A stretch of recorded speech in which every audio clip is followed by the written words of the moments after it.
Ready? Ready. Clean both fittings.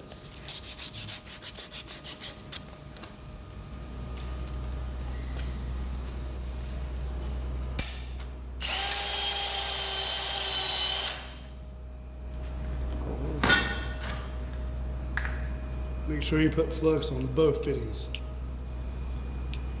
Inside and the pipe.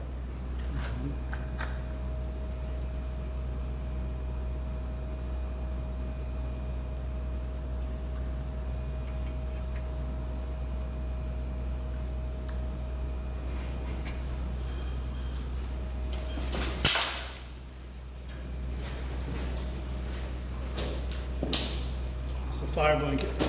I put it underneath just in case.